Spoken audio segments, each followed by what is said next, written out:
Hi everyone, welcome back to my channel. So I wanted to give you guys an update on the whole ureaplasma infection situation. I've had several comments.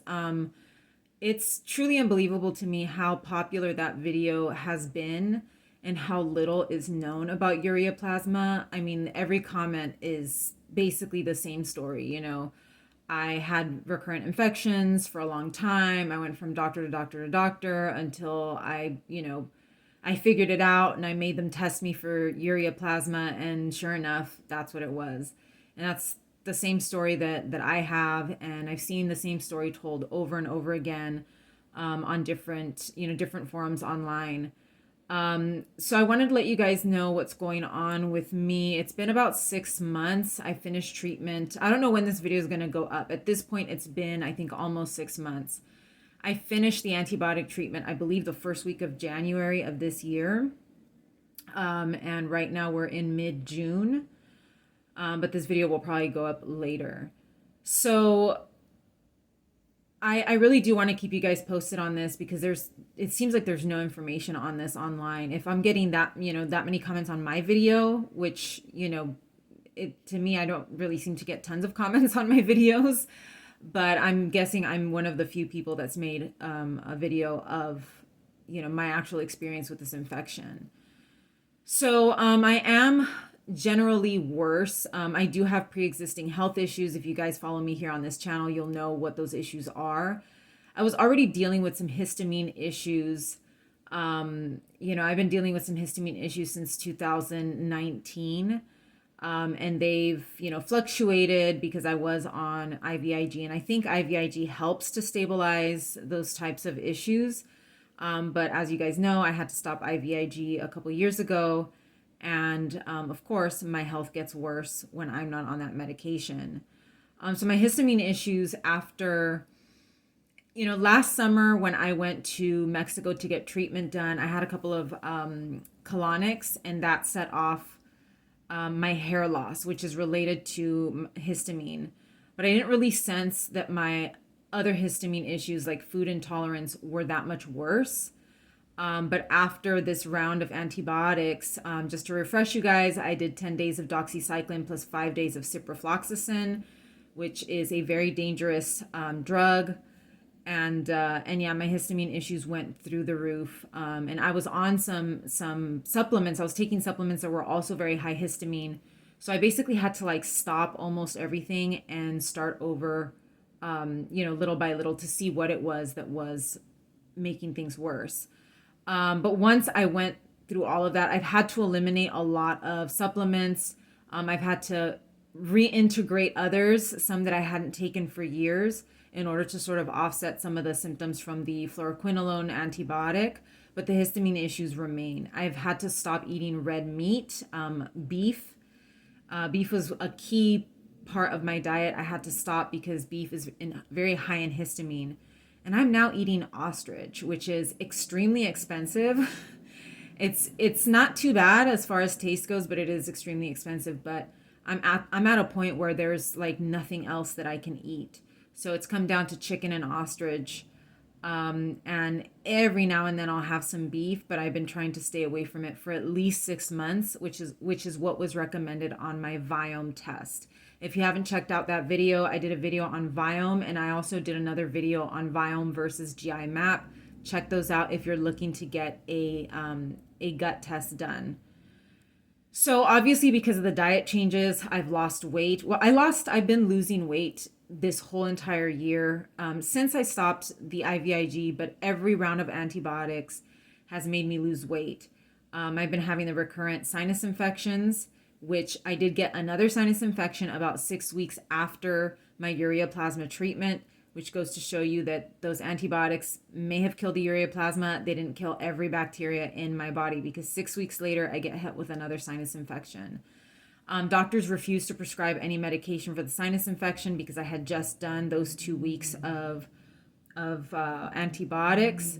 And so I fortunately had 5 pills of amoxicillin left in my cabinet from a previous sinus infection.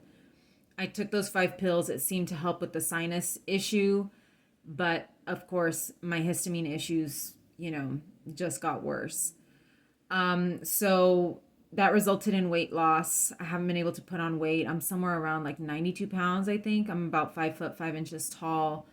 You know, when I weigh myself, I'm 92 pounds. When I go to the doctors, of course, I'm fully clothed. So it comes out to about 96 pounds. But I just keep track of my own weight myself. That way I know where I'm at, and it's not good. so, um, so yeah, I'm still having vaginal symptoms. I did test negative twice. So I tested negative 2 weeks after the ureaplasma treatment and 4 weeks after. So at 2 weeks and 4 weeks. At 4 weeks, I went back to urgent care. At 2 weeks, I did the it was I forget what it was called. It was a vaginal microbiome test.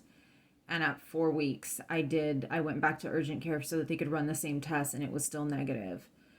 Um, but yeah, I still have symptoms, especially around my period. I will have burning, maybe itching, discomfort, almost like a feeling of dryness. And it goes all the way to the back. So it's not just vaginal, it's like that whole area. I know this is TMI, but for those of you that are interested, this is kind of what's been going on. And I also will have a lot of discharge after my period, but the discharge has actually been generally better. So I will have heavy discharge right after my period. I think even some before, but I'm not seeing like a ton of discharge the way that I had been seeing before.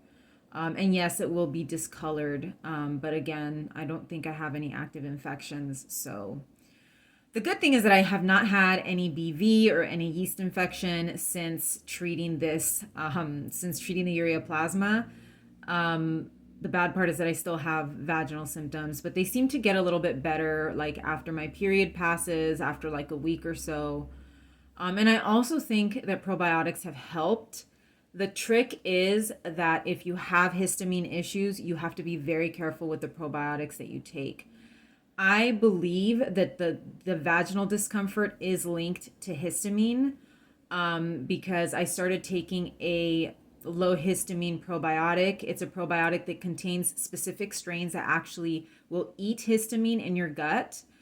And so, you take those and they seem to lower your gut histamine, but I think they're also helping with histamine, I guess, in the vaginal area. I don't know if I think that's a thing, to be honest. I think I read something about that. I'll have to go and research it a little bit more. So I do think that those probiotics have been helping with some of that discomfort, or at least for me to bounce back from the discomfort after my period. So I'm taking something called Histamine X. That's one probiotic. And then I'm taking Lactobacillus rhamnosus GG, which is a specific strain it's good for vaginal health, but it's also good for histamine. It helps to lower histamine in the gut. I'm taking a combination of those. There is another one called, I think, Bifidomaximus or something like that. And Bifidobacteria strains are also good for histamine. So that one I think can also be used for histamine intolerant individuals. I'm taking oral glutathione. Earlier this year, after the round of antibiotics, I was doing IV glutathione, but that became kind of expensive because the IVs were coming out to like over $150, maybe $200 a pop. And I think just the oral, I take liposomal glutathione, and I started, so I did have residual like leg pain, hip pain, leg weakness after the ciprofloxacin. And they recommend, if you've looked at floxing, I think I did a video on floxing. They recommend glutathione as an antioxidant to help kind of, I guess, detox the body. So I went back. I stopped the IVs, and then I was doing oral. I stopped the oral because it's very expensive. And I started noticing pain in my legs again, my hips, my legs, my knees, and just feeling out of it. So I went back on the oral glutathione, and I seem to be feeling a little bit better. I am taking also CoQ10, just 200 milligrams per day.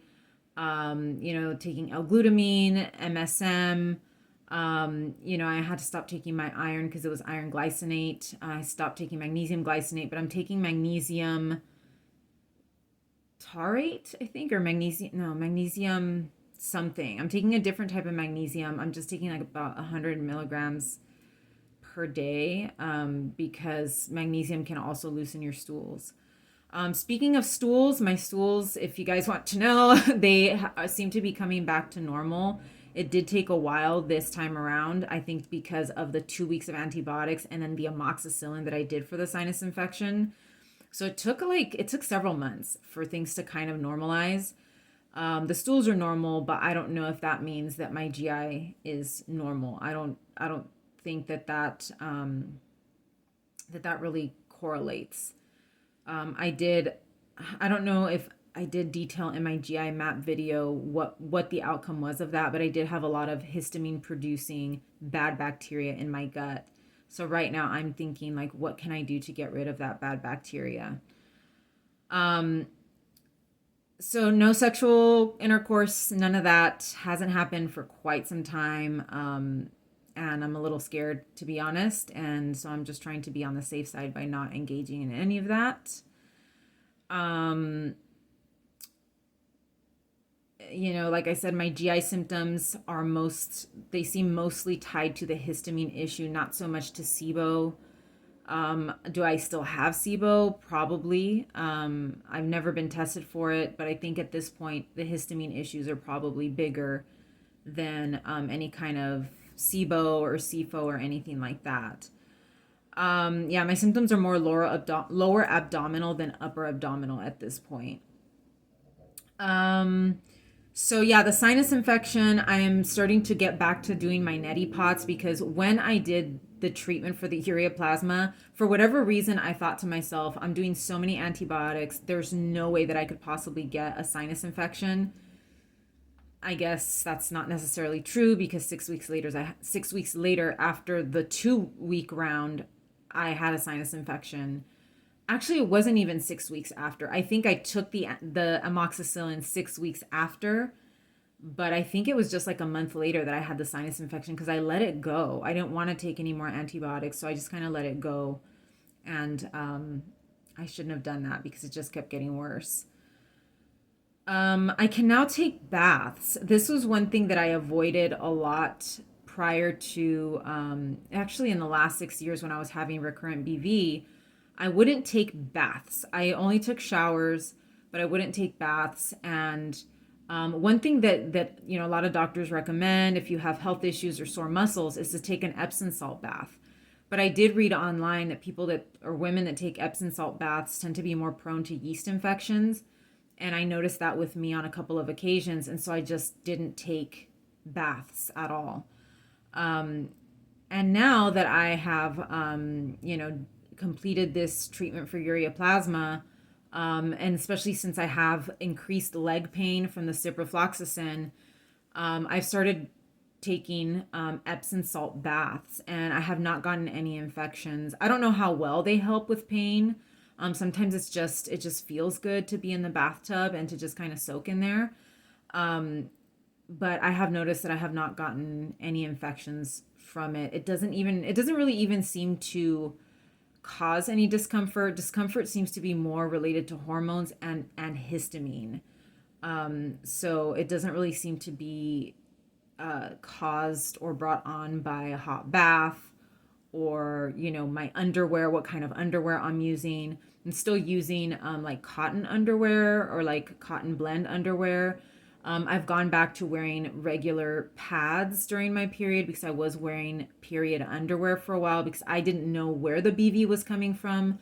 So I went through a lot of different things to, see if it would stop the infections, and nothing did. So, I did go back to regular pads, not using tampons, even though I do have some.